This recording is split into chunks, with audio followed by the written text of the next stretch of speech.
what's going on obviously you've seen what's going on in California, but the governor gave this creepy fucking speech where he was talking about speculators coming in and talking about what to do with the land of all these homes that have been burnt down while it's still only 6% contained. And he did this little dance like, I've been talking with these, with the governor of Hawaii about what to do. We got some ideas. We're speculating. We're gonna have some meetings. Like, he's really? California Governor Gavin Newsom is now calling his city's homeless encampments unacceptable, which is odd since he's the guy who, made them acceptable, turning sidewalks into red carpet events for drug addicts, thieves, and unemployed CNN anchors. On Monday, he urged cities to ban the camps from sidewalks, parks, and other public areas. So after years of denying the problem, he's now pretending to fix it, which is like putting on a condom as you're leaving a whorehouse. Who hasn't? It started with a smirk and ended in total disaster. Somewhere in between, Gavin Newsom forgot which camera to look scared into. Joe Rogan came in strong with facts, and Greg Gutfeld followed with jokes that hit harder than California taxes. What happened next wasn't just a defeat, it was a slow, dramatic collapse of his policies. Not even his hair gel could save him. You'll want popcorn for this one. Not President Newsom either. Nobody believes in that guy. That guy's a fucking con man. Everything he did in California, from trying to mandate vaccines for kids to being caught public without a mask and lying about the fact that he was outdoors. Yeah. Nobody believes in that guy. He's just a politician. Just a stone cold, narrative driven politician. Nobody thinks he's a real human. Whether you like Trump or not, whether you think he's corrupt or not, that's a human being. You know what that guy is. Same thing with RFK Jr. Whether you believe that he's correct about vaccines or whether you believe his policies would be effective, and that's a human being. With Newsom, you've got like this construct, this cardboard cutout of a person. I don't think people want that, but they might want it more than they want. Cut to Gavin Newsom. The camera slowly zooms in on his perfectly styled hair, like it's about to bring world peace with conditioner. He's at the podium, radiating the confidence of someone who thinks the world can't get enough of him. Then boom, the voiceover hits like a mic drop. When these two masters of calling out nonsense focus on California's sparkle prints, it's not a policy debate, it's a flashy, controlled demolition. Gavin ponders why Dems lost.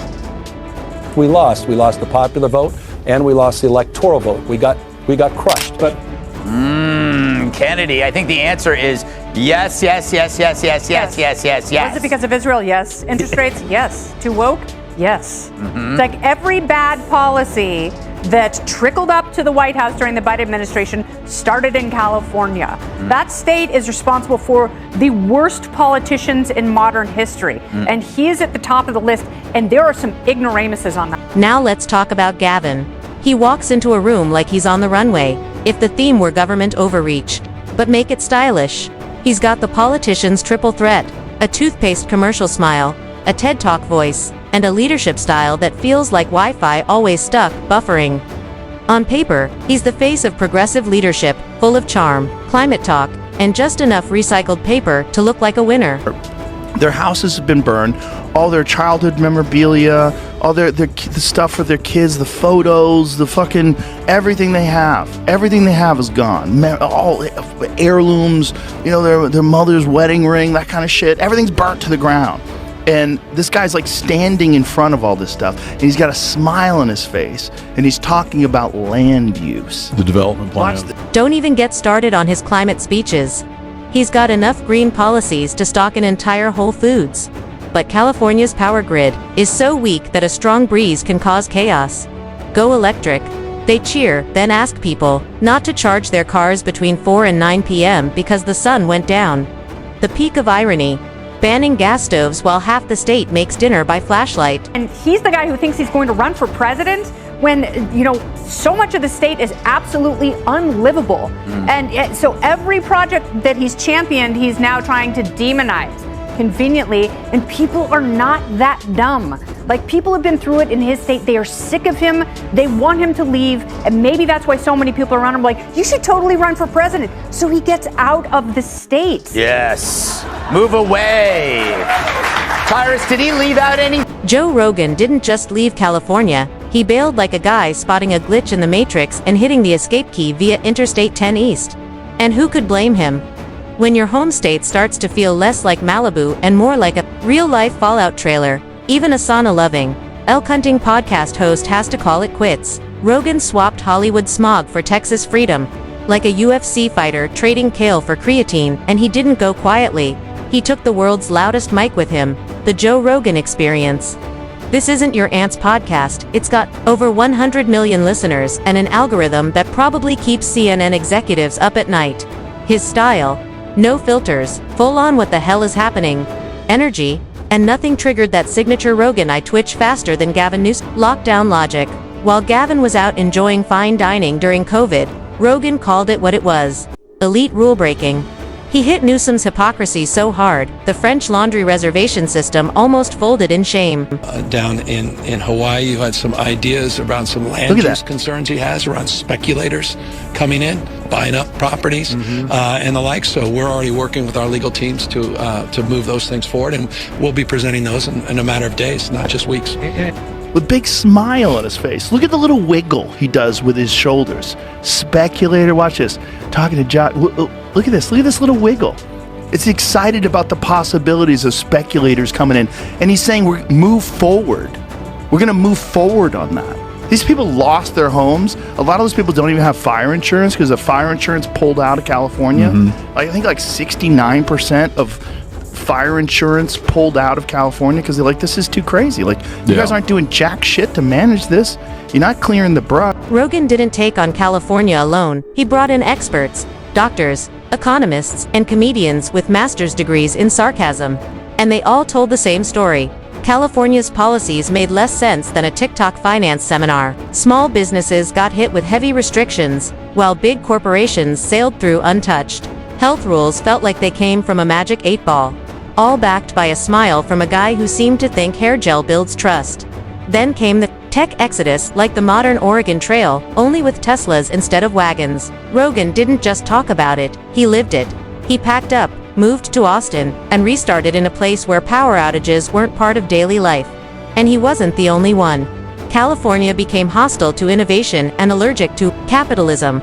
But Rogan's strongest critique didn't come from charts or guests, it came from raw, real experience. So, while Californians have lost their homes and they're still suffering from the devastation, what does Gavin Newsom decide to do? Well, now is apparently the perfect time to try and boost his popularity and essentially promote himself. He's launched a podcast. I'll play you the trailer in just a moment, but take notice. Does the trailer that he shared with the world on X, does it even mention the most horrific fire catastrophe that occurred under his leadership, partly as a result of the decisions he was making, like cutting fire prevention? No, this is his chance to talk about his image, insisting that he's no ordinary politician. Rogan didn't need to yell or exaggerate, he just looked around, grabbed a mic, and said what a lot of people were thinking. This isn't working. Then came Greg Gutfeld, like a raccoon with a thesaurus and a score to settle. He doesn't just roast, he flams. Gutfeld's not here to rant. He's here to slice through every bit of phoniness with sharp jokes. A smirk, and a side eye sharp enough to curdle almond milk. He's the full package: polished hair, biting humor, and zero patience for pretentiousness. He looks at Newsom's perfectly styled image and calls out the obvious contradiction. The man looks like he's starring in a cologne ad, but governs like he's playing SimCity on the hardest difficulty setting. Gutfeld sums it up like this: Gavin on the cover of Vanity Fair, looking like he was made in a Westworld lab, but zoom out, and the reality hits. Tent cities, human waste on the streets, boarded up small businesses right next to overpriced juice bars. It's dystopia meets day spa. And somehow, Newsom's still grinning, like he just ended homelessness with a scented candle and a motivational quote. Anything? I think there's about 100 other reasons too. Well, it's not his words when he speaks. Yeah. You have to watch him closely. And some genius decided not to film him any lower than the shoulder. Yes, did you? Yes. So what did he do? You couldn't see the hands. No, but he sent Morse code. Yes. Go back and watch it. Look at the blinking. Blink, look. Meet me at the house. Like, he's blinking. He's sending. I'm getting there. Hey, just so you know, I'm not wearing. But Gutfeld doesn't stop at mocking Newsom's looks. He goes straight for the real target: media praise. He calls out how legacy outlets treat Newsom like a modern-day Kennedy with a recycling bin. while reality on the ground feels more like crime-ridden Coachella. His monologues cut deep, exposing how the media fawns over Gavin's bold leadership. Even as Californians struggle with sky-high rent, gas prices, and basic sanity, while families can't afford groceries, the press runs glowing pieces about how inspiring his policies sound. Then comes Gutfeld's favorite zone, climate comedy. He locks in like a caffeinated sniper. The speeches are full of pretty words, solar panels, carbon neutrality, equity this and equity that, but the costs land on working families, fines, blackouts, and the honor of watching bureaucrats cruise by in government hybrids while public charging stations stay missing in action. Gutfeld tears into the fake virtue with surgical accuracy. It's not really about saving the planet, it's about saving face on Instagram. Gavin Newsom talks about California. He's like, I'm very big on California, very bullish on California. Hey, they're all moving. The only reason why they don't move is because it's too difficult to move. It's too expensive to leave versus all the bullshit with all the permits and all that. It's too expensive. Believe that he's correct about vaccines, or whether you believe his policies would be effective, and that's a human being. With Newsom, you've got like this construct, this cardboard cutout of a person. I don't think people want that, but they might want it more than they want president. But Gutfeld's harshest blow, calling out Newsom's presidential dreams. Some treat the whispers of a 2028 run like prophecy. Gutfeld treats them like a punchline. He laughs at the idea that a man who can't manage one state is somehow ready to run the whole country. He's running. Gutfeld jokes, but it's from accountability, not for office. The jokes write themselves. Newsom's national ambitions are like trying to franchise a restaurant that failed its health inspection. The sign looks nice, but the kitchen's a mess, and the Yelp reviews are on fire. And that's what makes Gutfeld's takedown sting. It's not just funny, it's brutally honest. Behind every laugh is a truth too ugly to gloss over. Then it happens. The crossover nobody expected but everyone needed. Joe Rogan and Greg Gutfeld teaming up.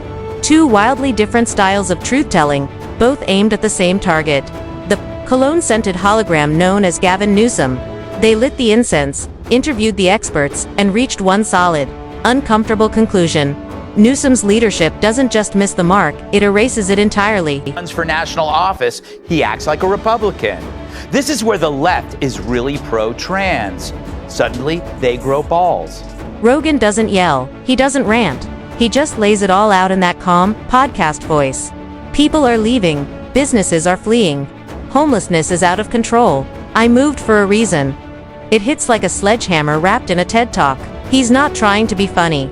And that's what makes it land harder.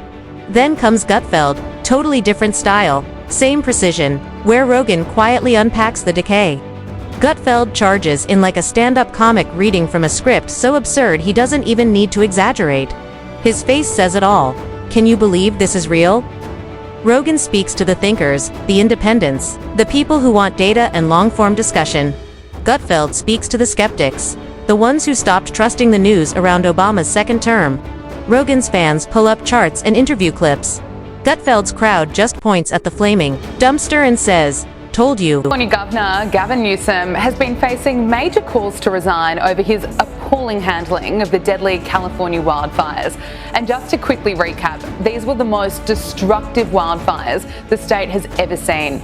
More than 16,000 properties were destroyed. The cost of the fires is estimated to be more than $200 billion. And for businesses in LA County, the future is looking grim. It's projected businesses will continue to lose billions of dollars over the next 5 years due to destruction. And yet, both Rogan's and Gutfeld's audiences land on the same undeniable truth. Newsom isn't leading, he's performing. And the reviews. Two thumbs way down.